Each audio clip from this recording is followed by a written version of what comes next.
शुगम, welcome back. तो कैसे हो आप सब? आई होप आप सब अच्छी होगी। स्वागत है आप सभी का आपके अपने एसपी स्टडी यूट्यूब चैनल पर। तो गाइस, आज हम आपको बताएंगे कि बोर्ड परीक्षा में आप किस तरह से कॉपी में लिखें कि आप इस बार 90 प्लस स्कोर 100% कर जाएं। ठीक है गाइस, इस वीडियो को आप पूरा देखें। इस वीडियो में हम आपको कि आप किस तरह से बोर्ड परीक्षा की कॉपी में लिखोगे। ठीक है, यानी बोर्ड परीक्षा की कॉपी में कैसे लिखें कि आप 90 प्लस स्कोर इस बार कर ही जाओ। ओके, तो आप वीडियो को एंड तक देखें और अगर आपको वीडियो अच्छा लगे तो आप वीडियो को लाइक करें। अगर आपको गाइस वीडियो अच्छा ना लगे तो वीडियो को आप डिसलाइक करके जा सकते हो। ओके, तो देखिए आपको क्या करना है, जैसे आपका पेपर दिया गया ओके, और उसमें आपका जो फर्स्ट क्वेश्चन है, जैसे आपको फर्स्ट क्वेश्चन का आंसर आ रहा है तो आपको क्या करना है, सबसे पहले आपको इस तरह से डालना है प्रश्नोत्तर नंबर। ओके, इस तरह से आप डालोगे प्रश्नोत्तर नंबर, और जैसे आपको प्रश्नोत्तर नंबर कहाँ है, यानी फर्स्ट ही है आपका, ठीक है, कहाँ है और उसका आपको फर्स्ट पता है, तो इस तरह से आपको नंबर डालना होगा। ठीक है, और अगर आपको जैसे पहले ही से क्वेश्चन नहीं पता है, जैसे डायरेक्ट आप लघु उत्तरीय प्रश्न पर पहुंच रहे हो, जैसे आपका इकोनॉमिक्स का पेपर है और आपको जो आपके विकल्प दिए गए वो आपको कुछ भी नहीं पता है, जैसे आपको लघु उत्तरीय प्रश्न पता है तो आपको ऊपर हेडिंग डाल देनी है कि लघु उत्तरीय प्रश्न, यानी जो चीज आपको अच्छे से पेपर में आ रही है, जिस क्वेश्चन का आंसर आपको बहुत सही ढंग से पता है, तो पहले आप उसको करोगे। जैसे आपको विकल्प दिए गए तो विकल्प आपको नहीं समझ आ रहे तो उनको आपको एकदम से नहीं करना है, इससे क्या होगा, आपके मार्क्स कट सकते हैं। ओके, जो चीज़ आपको सही से समझ आ रही है पहले आप उनको लिखोगे। ओके, तो जैसे आपको लघु उत्तरीय प्रश्न पता है तो आपको ऊपर हेडिंग डाल देनी है लघु उत्तरीय प्रश्न, इस तरह से। और जैसे लघु उत्तरीय प्रश्न का आपको का फर्स्ट पता है तो फिर आपको इस तरह से डालना है प्रश्नोत्तर नंबर का फर्स्ट। ओके, और फिर इसके बाद जैसे आपका जैसे क्वेश्चन दिया गया है कि आय के चक्रीय प्रवाह से आप क्या समझते हैं बताइए। ओके, तो देखो इसका आंसर आप इस तरह से दोगे, आपको इस तरह से हेडिंग डालनी होगी आय के चक्रीय प्रवाह, यानी कोई भी आपका क्वेश्चन दिया गया हो आपको इस तरह से लिखना है, आपको प्रश्न नहीं लिखना है, ये यहाँ पर हेडिंग डाली गई है। ओके, आपको इस तरह से हेडिंग डालनी है और ब्लैक स्केच से आपको इस तरह से लाइन कर देनी है, और फिर उसके बाद जो भी आपका आंसर है, जैसे ये क्वेश्चन दिया गया है तो हमने इस तरह से इसमें हेडिंग डाल दी और फिर हमने एक लाइन लिख दी कि आय के चक्रीय प्रवाह के महत्व को निम्नलिखित प्रकार से स्पष्ट किया जा सकता है। इस तरह से आपको लिखना है, फिर आपको पॉइंट बाय पॉइंट, यानी जिस तरह का आपका क्वेश्चन है उस तरह से आपको आंसर देना है, पर लिखना आपको इस तरह से है। दूसरी चीज़ यहाँ पर आपको ध्यान रखना है कि देखिए यहाँ पर और इधर आपकी जो लाइन होनी चाहिए वो सीधी होनी चाहिए, ये नहीं जैसे यहाँ पर देखिए निम्नलिखित लिख दिया इतना है और फिर आप यहाँ पर जो लाइन लिखोगे वो इधर निकाल दो, ऐसा आपको नहीं करना। जैसे प्रवाह के बाद इधर भी आप लिखते चले जाओ और ऊपर आपने इतना ही लिखा हो, तो इससे क्या होगा, जो आपके एग्जामिनर कॉपी चेक करेगा उसको आपका जो लेख है वो पसंद नहीं आएगा और वो आपके मार्क्स काट भी सकता है। तो आपको एकदम बहुत ही सुंदर लेख में लिखना होगा। देखिए इधर एकदम आपका सीधी लाइन की तरह होना चाहिए, इधर भी आपका, मतलब यहाँ पर आपको जो अक्षर है वो इधर से इस लाइन से आपको बाहर नहीं निकाले, आपको लाइन खींचनी तो नहीं है पर आपको यहाँ पर ध्यान रखना है कि आपका इस तरह से लिखा होना चाहिए, इसके बाहर आपको नहीं निकालना है। और इधर तो आप लाइन करते ही होगे।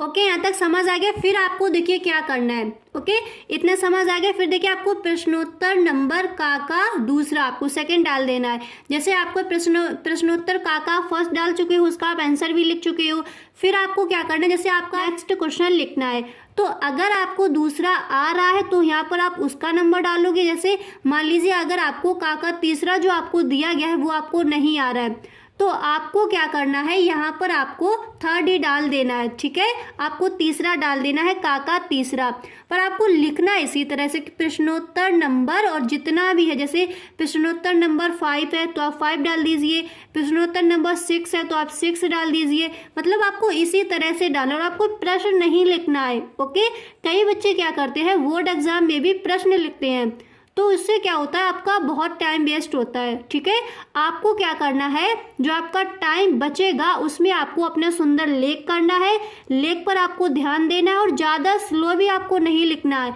क्या होता है, कई बच्चे ज़्यादा स्लो लिखते रहते हैं, फिर उनका आधा पेपर छूट जाता है। इतना आपको राइटिंग पर भी ध्यान नहीं देना कि आपका आधा पेपर ही छूट जाए।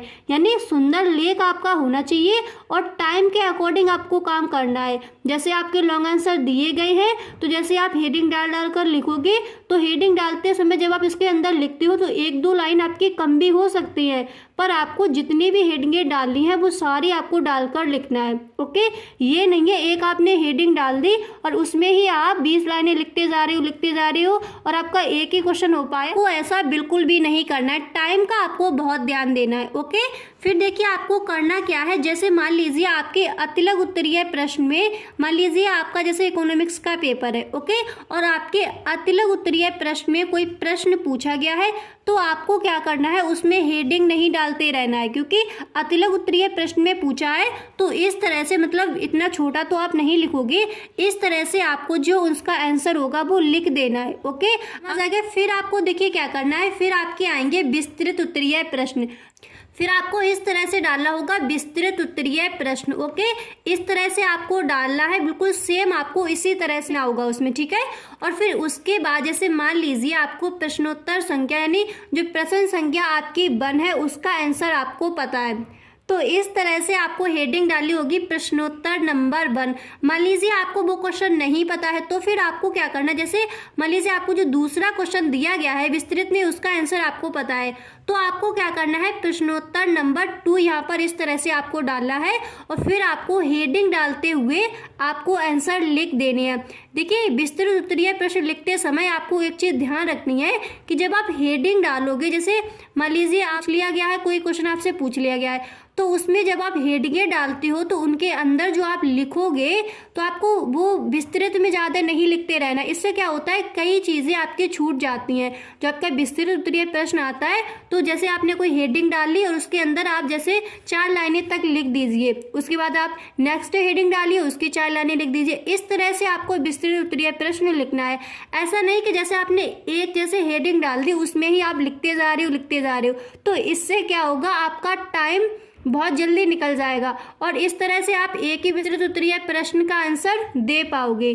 तो ऐसा आपको बिल्कुल भी नहीं करना है, हेडिंग आपको डालनी है और थोड़ा थोड़ा उनके अंदर आपको लिखते, ऐसा नहीं कि आप एक ही लाइन लिख दो, तो इससे भी आपके मार्क्स कट जाएंगे। ये आपको ध्यान रखना है कि एक ही लाइन नहीं लिखनी है, आपको जैसे हेडिंग डाली है उसमें 4-4 लाइनें आपको सब में लिख देनी है। आपको याद रखना है, कटिंग आपको बिल्कुल भी नहीं करनी है, ऐसे आप टॉपर नहीं बन सकते। अगर आपने मान लीजिए एक हेडिंग डाल दी, आपने उसके अंदर लिखा, उसमें भी आपने कटिंग कर दी, जैसे जितनी भी हेडिंग आप डाल रहे हो सब में आपकी काटा पीटी है, तो इससे एग्जामिनर आपको कैसे भी नंबर फुल नहीं दे सकता। अगर आपको फुल मार्क्स चाहिए तो फिर उसी के अकॉर्डिंग आपको अपना लेख भी लिखना होगा, उसी के अकॉर्डिंग आपको सही आंसर देने होंगे। ठीक है, इस चीज़ का आपको बहुत ही अच्छे से ध्यान रखना है। और अगर आप सच में इस बार 90+ स्कोर करना चाहते हो तो गाइस, जो मॉडल पेपर है वो हर सब्जेक्ट के मॉडल पेपर आपको हल करने होंगे। मैं हर वीडियो में ये चीज़ आपको बताती हूँ कि सारे मॉडल पेपर आप हल कीजिए और जो प्रीवियस ईयर क्वेश्चन होते हैं उनको भी देखिए, और मॉडल पेपर हल करने के लिए आप अपनी अलग नोटबुक बना लीजिए, उसमें ही सारे मॉडल पेपर आप हल कीजिए हर सब्जेक्ट के। इस तरह से अगर आप अपनी तैयारी करोगे तो 100% आप 90+ स्कोर कर जाओगे। पूरा सिलेबस लेकर आपको नहीं बैठना है। जब आप पूरा सिलेबस लेकर बैठोगे तो यकीन मानिए आप उसमें कुछ नहीं पढ़ पाओगे। आपको यही लगता रहेगा कि इसको कर ले, ये वाला सब्जेक्ट कर ले, ये कर ले, कि इसमें ये पढ़ ले, यही करते रहोगे। तो आपको क्या करना है, जितने भी आपके सब्जेक्ट हैं सभी के वायरल मॉडल पेपर, और आपने जो मॉडल खरीदा है उसके पीछे भी आपको 3 पेपर दिए जाते हैं, उनको हल कीजिए, प्रीवियस ईयर क्वेश्चन देखिए, और जो 2021 के या फिर 2022 के जो आपके पेपर है उनको हल कीजिए। और जैसे आपको क्वेश्चन कोई नहीं आ रहा है तो आप यूट्यूब पर कोई वीडियो देख लीजिए, किसी की भी वीडियो देख लीजिए, उसमें से आप जो अपने पेपर हैं उनको हल कीजिए। इस तरह से आपको अपनी तैयारी करनी है। अगर आप इस तरह से अपनी तैयारी करोगे तो 100% मेरा यकीन मानिए आप 90+ स्कोर कर जाओगे। और टाइम आपके पास बहुत कम है, तो आपको क्या करना है, अपनी मेहनत चालू कर देनी है। ये नहीं कि आप मतलब थोड़ा पढ़ लिया, आप अपना टाइम वेस्ट कर रहे हो, कह रहे हो कल पढ़ लेंगे, तो अब आपके पास ज़्यादा टाइम नहीं है। बोर्ड एग्ज़ाम में अगर आप इस बार 90+ स्कोर करना चाहते हो तो आपको पढ़ाई भी उसी तरह से करनी होगी। तो गाइस आज के लिए बस इतना ही, मिलते हैं नेक्स्ट वीडियो में। अगर आपको कहीं पर भी कोई डाउट हो तो please tell me in the comment box. Okay, thanks for watching.